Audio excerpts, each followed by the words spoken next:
tabut itu di rumah Obed-Edom. Dan satu hari dia mendengar sebuah berita, saudara, yang mengagetkan dia. Kenapa, saudara? Karena Alkitab berkata hanya dalam tempo 3 bulan Obed-Edom dan seisi rumahnya, tadi kita baca ayatnya, diberkati. Daud kaget, saudara. Dan itu sesuatu yang luar biasa. Mengapa? Ayat 9, 11 kalau kita mundur sedikit dari pembacaan kita menunjukkan beberapa hal. Ya, nanti saudara bisa lihat di rumah. Kita berkata 3 bulan lamanya tabut itu tinggal, ayat 11 di rumah Obed-Edom orang Gad itu. Baca sama-sama bagian terakhir, 1, 2, 3. Dan Tuhan memberkati Obed-Edom dan seisi rumah. Wah, saya percaya karena Obed-Edom dan seisi rumahnya tahu bagaimana caranya menghormati kehadiran daripada tabut itu di rumah mereka. So, bagaimana kita bisa respect terhadap kehadiran Tuhan dalam kehidupan kita akan menentukan kualitas kehidupan kita. Nah itu yang membuat kemudian Daud berubah, saudara. Dia rindu, dia pengen. Kenapa? Karena dia tahu nomor 1, Obed-Edom itu disebut orang Gad, ayat yang ke-10. It means he's not Israeli. Dia bukan orang Israel, dia bukan umat perjanjian. Umat perjanjian diberkati, wajar. Tapi bukan umat perjanjian diberkati. Ini ada sesuatu yang beda. Lalu kemudian, ya Daud memang menitipkan karena dia takut. Dan 3 bulan saja. Saya masih ingat ketika saya baru bertobat dan ada di gereja almarhum Pak Alex. Saya pernah dengar dia khotbah, beritahu kiri kanan, dia bilang 3 bulan. Ya, coba kasih tahu kiri kanan, bilang 3 bulan. Bro, ya sis, 3 months. Kehadirannya membuat Obed-Edom, bahkan kalau saudara baca catatan Alkitab, Obed-Edom at the end dimasukkan ke dalam golongan orang Lewi. He's not Levites, dia bukan orang Lewi, dia orang Filistin. Bagaimana dia bisa menemukan atau mendapatkan sebuah privilege yang luar biasa di dalam kehidupannya sebagai orang yang non-Israel, kemudian masuk menjadi bagian dari bangsa pilihan dan umat perjanjian, dan bukan hanya merupakan bangsa pilihan umat perjanjian yang as usual, tidak, tapi dia menjadi imam sampai pada keturunannya. Wow. Dan saya yakin Daud belajar sesuatu dari situ, saudara. Bagaimana dia harus merubah sikapnya terhadap, ingat sekali lagi, tabut itu berbicara kehadiran Tuhan, His presence, hadiratnya dalam kehidupan kita. Dan apa yang kemudian kita bisa belajar dari sini, dari cara bagaimana Daud membawa tabut itu, saudara, dari rumah Obed-Edom kemudian ke Gunung Sion, di mana dia menaruh sebuah tenda dan tabut itu ada di situ, dan semua orang yang lewat. Tommy Denny pernah menulis sebuah buku yang berjudul Mengejar Tuhan. Judulnya sih Memburu Tuhan, tapi lebih tepatnya menurut saya bukan memburu. Kalau memburu itu kan untuk dibunuh, saudara. Tapi mengejar Tuhan. Ya. Dan dia menceritakan bagaimana kegairahan terhadap Tuhan itu banyak pudar hari ini di gereja. Saudara, ini bukan dari saya, ini kutipan, tapi ini benar. Dikatakan begini, hanya orang lapar yang bisa dikenyangkan dan hanya orang haus yang bisa dipuaskan. Seberapa lapar kita akan Tuhan, seberapa haus kita akan hadiratnya, itu akan menentukan kehadiran saudara di tempat ini. Bagaimana nanti kita pulang dari tempat ini. Itu sebabnya kenapa begini, saudara. Ada 2 orang yang datang di gereja yang sama, duduk di kursi yang sama, nyanyi lagu yang sama, dengar khotbah yang sama, mungkin kasih persembahannya juga janjian sama. Nah, ketika pulang yang satu bilang, wah, sangat terberkati, luar biasa, tidak luar biasa. Ya, waduh, pesan firman Tuhan masuk, luar biasa. Yang satu bilang, mosok sih. Nah, kalau orang Surabaya bilang mosok sih, you know what is the meaning of mosok sih? Betul nggak, saudara? Aku kok kayak gitu ya? Kok bisa? Bisa. Yang membedakan cuma satu. Kamu datang sudah dengan kenyang, kamu datang udah gak haus lagi, kamu datang tidak dengan kegairahan untuk mendapatkan menempatkan jamahan Tuhan di dalam kehidupanmu. Itu bukan salah. Tim pujian dan penyembahan itu bukan salah yang khotbah. Sekalipun saya juga khotbah hari ini. Itu salahmu. Karena kamu datang tidak dengan kehausan dan kelaparan. Tadi malam tuh di pesta makanannya hebat, luar biasa. Tapi kira-kira 3/4 dari total makanan yang keluar, I'm full already. Dan makanan yang terakhir keluar itu tidak cuma enak, itu saja enak. Tapi karena saya sudah kenyang, gak sepiro enak. Jadi kalau hari-hari ini saudara merasa, kok saya udah gak kayak dulu ya, kok aneh ya ibadah di gereja ini, apa saya perlu cek gereja sebelah? Sudah lihat bagaimana Daud begitu, ketika dia mendengar apa yang terjadi pada Obed-Edom, nggak pakai nunggu lama, dia langsung bergerak, dia langsung bertindak, sudah.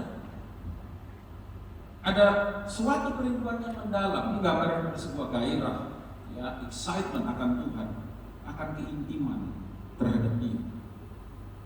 Cintanya Daud akan Tuhan itu seperti yang Yesus katakan, cintaku akan rumahmu menghanguskan. So burn itu from His presence. Ada satu mazmur yang luar biasa, mazmur pasal 42. Ini mazmur banyak sekali inspiring para penulis lagu, Christian composer ya. Lagu ini seperti rusa rindu sungai yang berair, demikianlah jiwaku merindukan Engkau ya Allah. Jiwaku haus, perhatikan perkataan ini, kepada Allah yang hidup. Bilakah aku boleh datang melihat Allah? As the deer panted for the water, so my soul Lord like the deer, seperti rusa rindu sungaimu, jiwaku rindu Engkau. Siapa yang tahu lagu ini, coba angkat tangan. Jadi saudara angkat tangan. Karena lagu itu udah lama banget ya. Tapi sampai hari ini masih oke lah kita nyanyikan. Ya kan? Ada yang lebih baru ya. Seperti rusa yang haus, rindu aliran sungaimu. Itu lebih baru ya. Ya mungkin ada yang lain lagi. Dia lebih jago dari saya. Saudara ini rusa yang rindu akan sungai yang berair. Ketika dia melihat dan menurut yang saya pernah pelajari, rusa itu salah satu cara dia menghilangkan kejaran predatornya. Itu adalah sungai yang berair.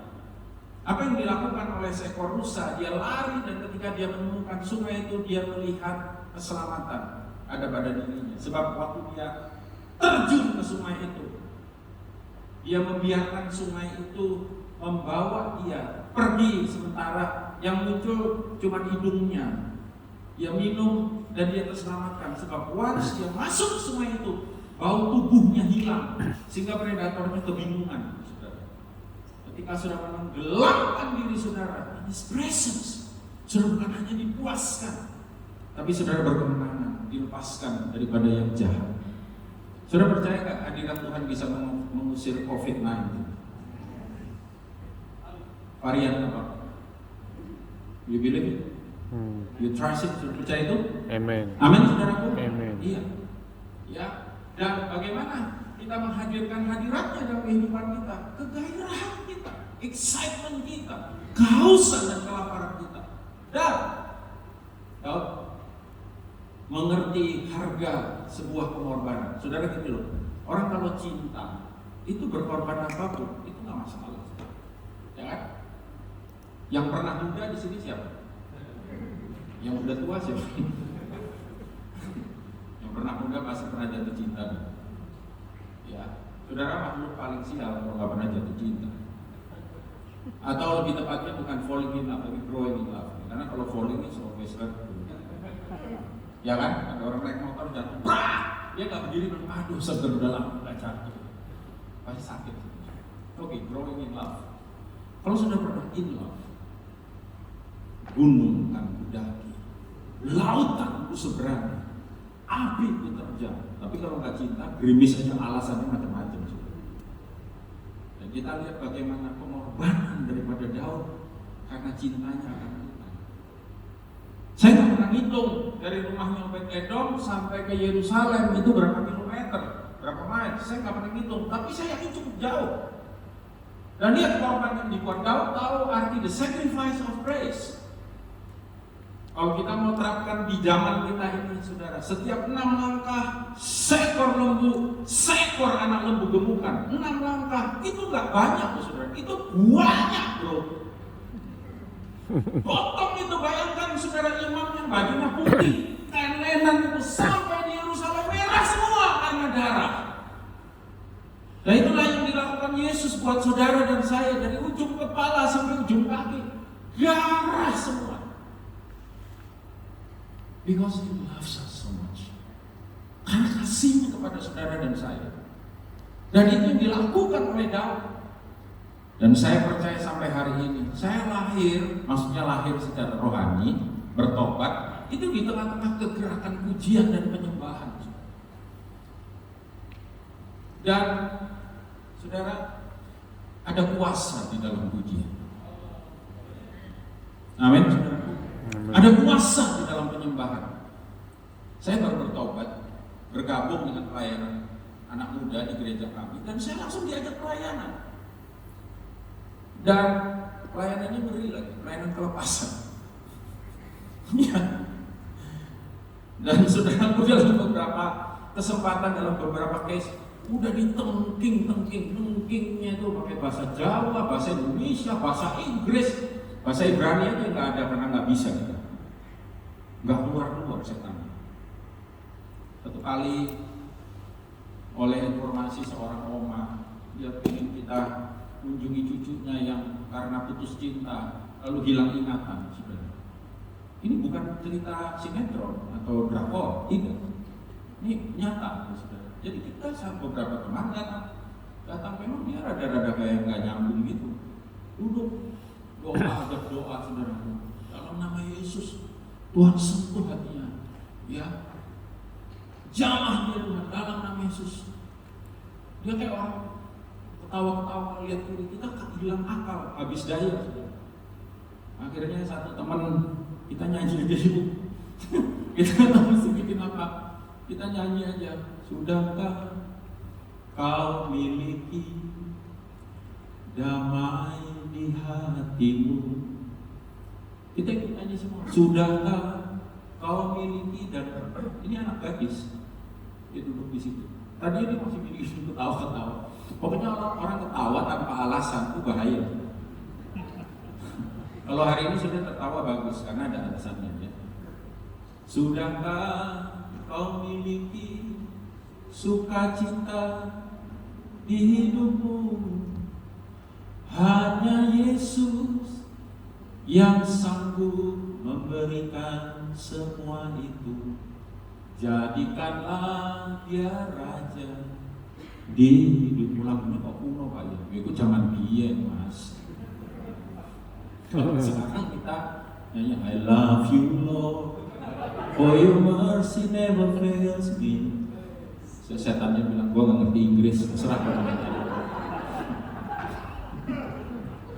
Setannya setan Jawa ya.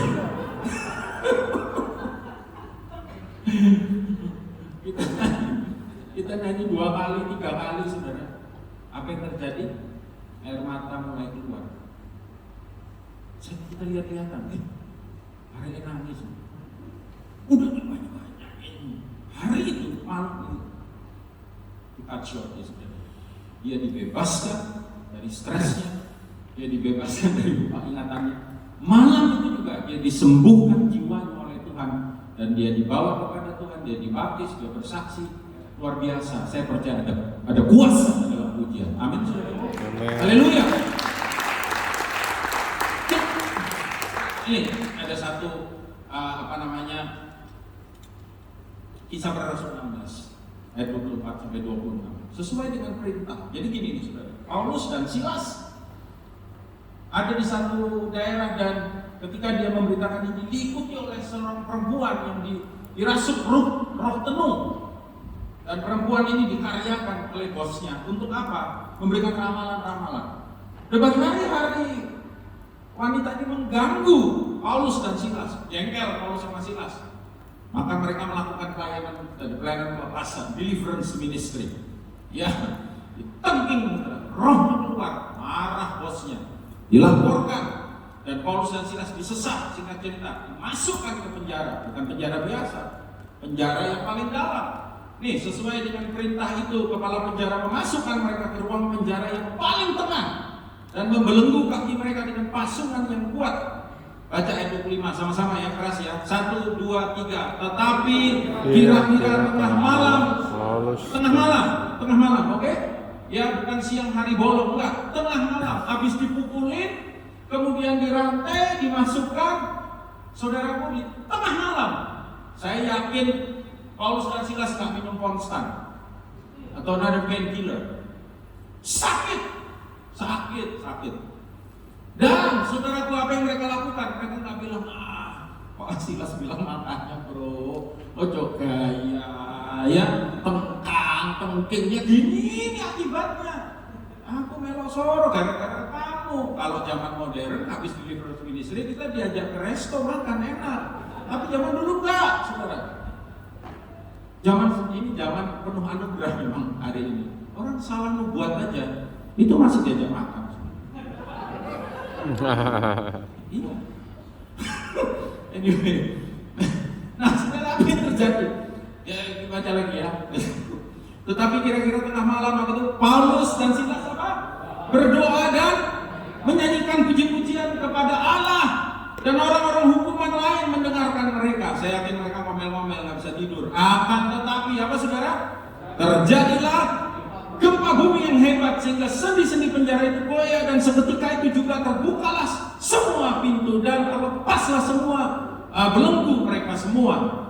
Lihat saudara, ketika di dalam keadaan yang sakit, di dalam keadaan yang nggak enak itu, di dalam keadaan yang tertekan, mereka mengambil keputusan untuk memuji, menyembah Tuhan, nggak cuma berdoa.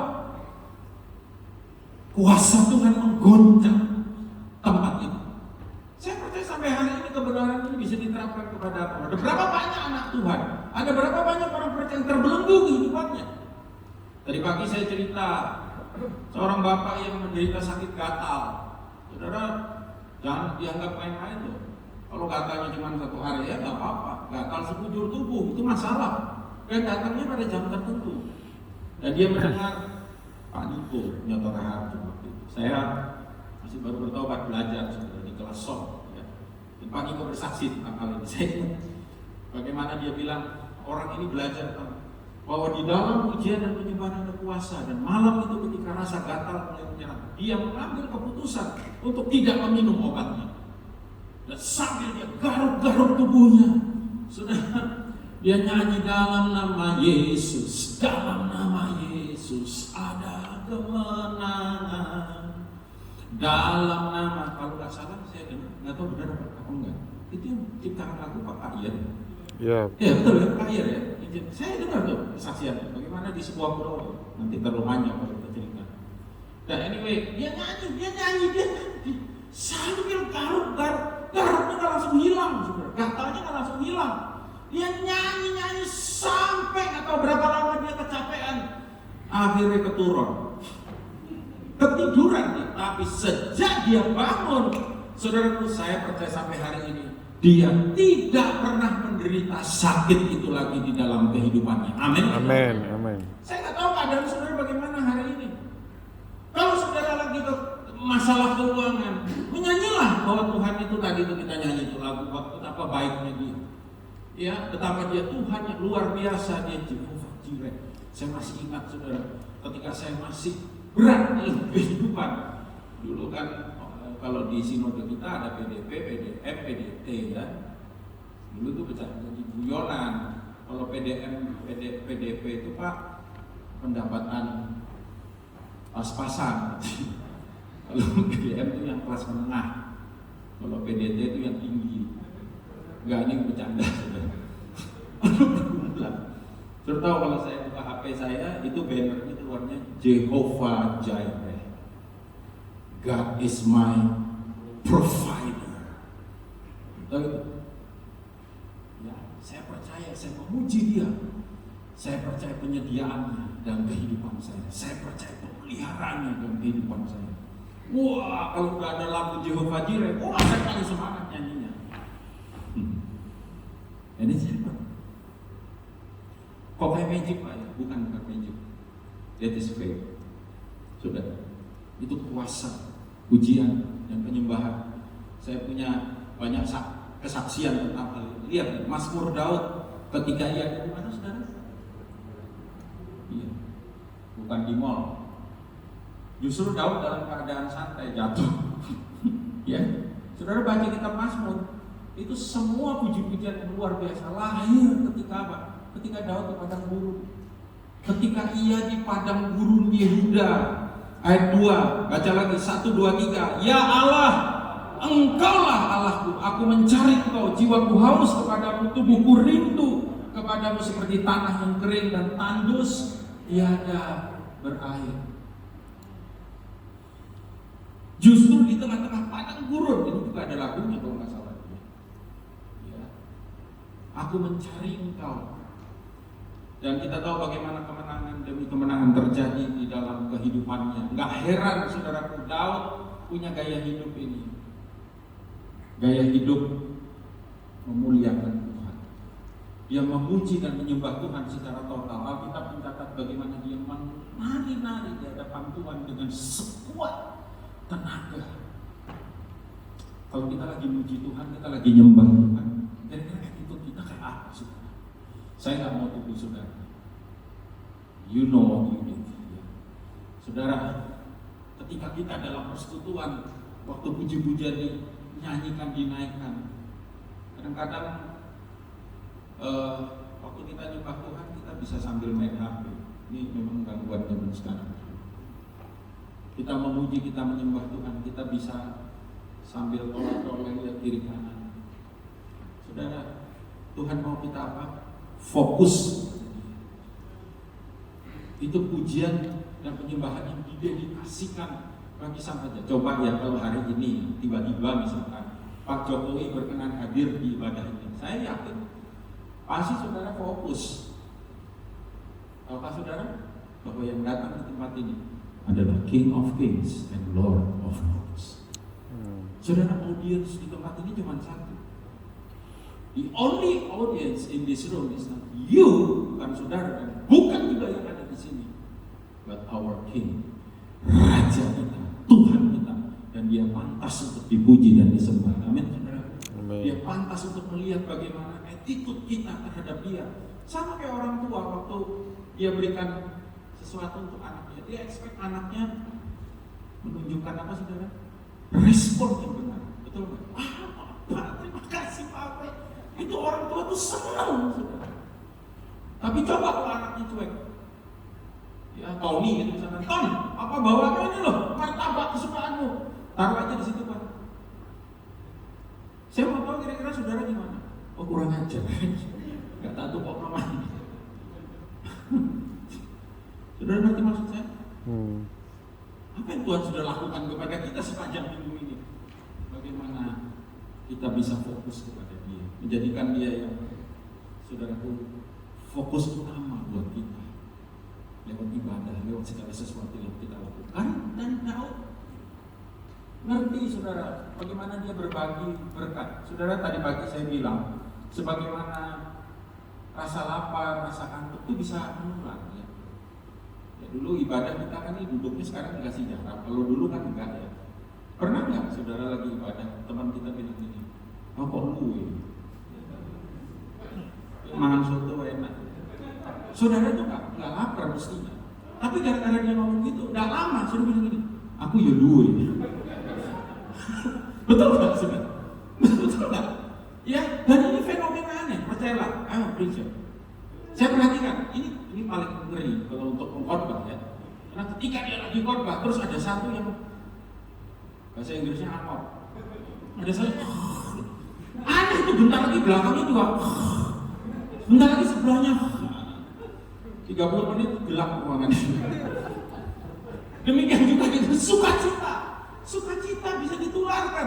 Daud berbagi sukacita. Dia bagi-bagi burger. Ya sudah ketika seketul roti dan daging sepotong pipis-pipis dibagikan. Dalam Mazmur pasalnya yang ke-106 ayat 4 dan 5 dikatakan, ingatlah aku ya Tuhan demi kemurahan terhadap umatmu, perhatikanlah aku demi keselamatan daripadamu. Ayat 5 baca saudara keras ya, 1, 2, 3. Supaya aku melihat kebaikan pada orang-orang pilihanmu, supaya aku apa? Bersukacita dalam sukacita umatmu, dan supaya aku bermegah bersama-sama milikmu sendiri. Itu salah satu tujuan kita ada di tempat ini.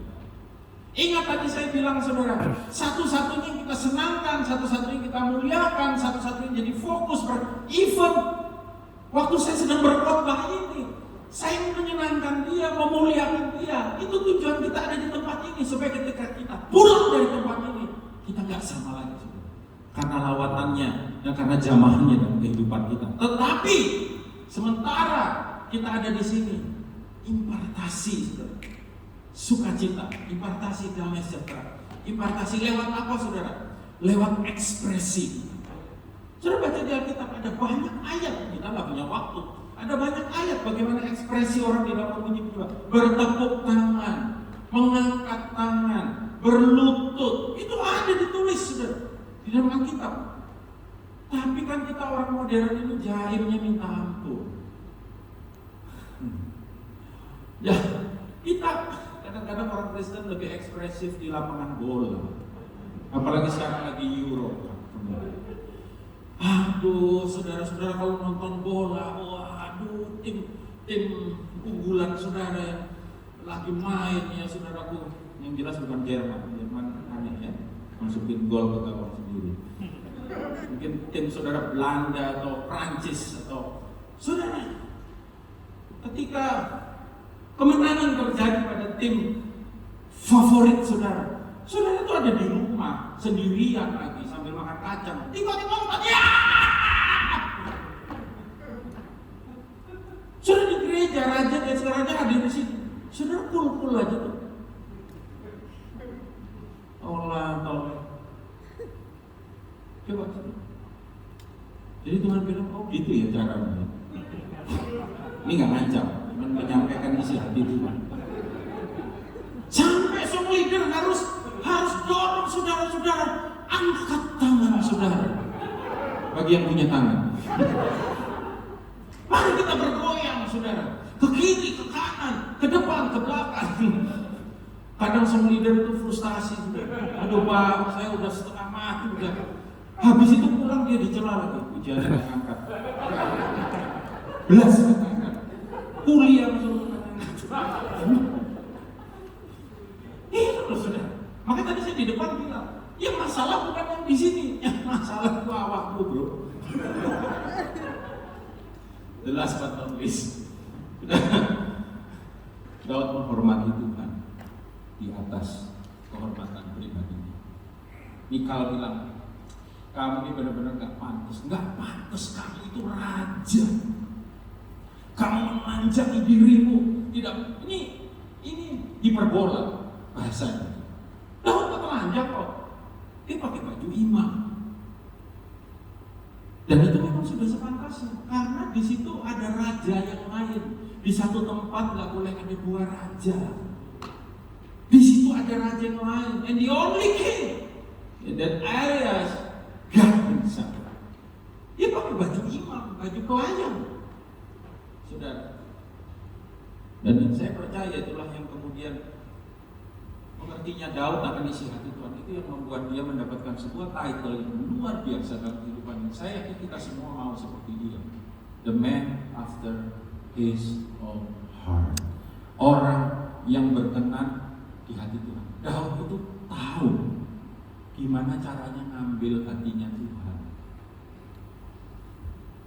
Kalau saudara pintar dan tahu cara mengambil hatinya orang, makanya kan psikologi menemukan, sebenarnya bukan psikologi kan, tapi juga ada saudara, bahwa IQ lebih penting dari IQ. Itu gimana Pak? Oh, itu seminar tersendiri ya sebenarnya. Intinya begini loh, orang yang jago bangun hubungan, bisnisnya bisa lebih maju daripada sekedar pintar. Kita bisa ketemu orang pintar dan kita jengkel sama dia. Karena pintar ya. Ono enggak segera pintar, tapi ngomongnya hebat, dia bisa, waduh bos. Bos, waduh, tambah ganteng aja sampean. Itu udah langsung aku biaranya ganteng, padahal elek. Tapi kan gak apa-apa kan sudah bilang ganteng loh. Aduh cici, tambah langsing pada sampai ini. Langsing ya cici. Wahyu cocok loh cici pakai baju kayak begitu. Coba lihat. Daud tuh tahu caranya bagaimana memuji Tuhan. Saya nggak menyamakan Tuhan dengan manusia. Bukankah kita diciptakan segambar dan serupa dengan Tuhan? Dan Daud bilang aku, ini lihat saudaraku, di hadapan Tuhan yang telah memilih aku, dia ingat apa yang Tuhan lakukan dalam hidupnya. Aku akan menari-nari, dia bilang. Bahkan, baca yuk sama-sama ayat terakhir ya. Main musik bisa siap-siap. Song leader singer. 1, 2, 3. Bahkan aku akan menghinakan diriku lebih daripada itu. Engkau memandang aku rendah, tetapi bersama-sama budak-budak perempuan ini yang engkau katakan itu, bersama-sama mereka lah aku mau dihormati. Ada satu ayat yang luar biasa. Tuhan bilang gini, aku menghormati orang yang menghormati aku. Karena itu saudara, ini simple, but significant. You have to know how to respect the Holy Spirit in your life. Saudara harus tahu bagaimana caranya menghormati kehadirannya di dalam diri saudara. Tidak tahukah kamu bahwa tubuhmu adalah apa saudara? Bait Roh Kudus. Saya berdoa kita pulang dari tempat ini. Hari-hari ini beberapa waktu yang lalu Tuhan bicara dia. Saya lagi setir mobil dan saya berdoa, Tuhan, give me your word. Give me your word. Berikan saya firman-Mu. Lalu kata itu very strong, respect, hormati. Hormati apa Tuhan? Hormati kehadiranku di dalam hidup. Kalau kamu tahu bagaimana cara menghormati kehadiranku dalam hidup, yang lain itu beres. Kita hidup di tengah-tengah kondisi dan keadaan yang tidak menentu. Percayalah saudara, COVID tidak akan hilang. We gonna live with COVID till the end of the days. Sampai akhir zaman. Tapi bukan tidak mungkin kita conquer COVID-19. Dan saya percaya bersama dengan Tuhan tidak ada yang mustahil. Bagaimana dengan yang ketularan? Tepuk tangan buat Tuhan Yesus. Bagaimana dengan yang ketularan? Tadi on the way tadi pagi sebelum saya ke gereja, I pray, saya berdoa untuk orang tua salah satu jemaat kita. Saya selalu mengingatkan, di atas kayu salib, semua sakit penyakit, semua kelemahan, even kutuk sudah ditanggung di atas kayu salib. Yang tertinggal buat kita apa? Kesembuhan, kesehatan, keberkatan, penyertaan, pemeliharaan yang dahsyat, ajaib, luar biasa, hebat, signifikan, incredible, magnificent, sebut apa saja itu di dalam kehidupan. Amin, saudara. So learn how to respect Him in every situation. Mari berdiri, kita datang.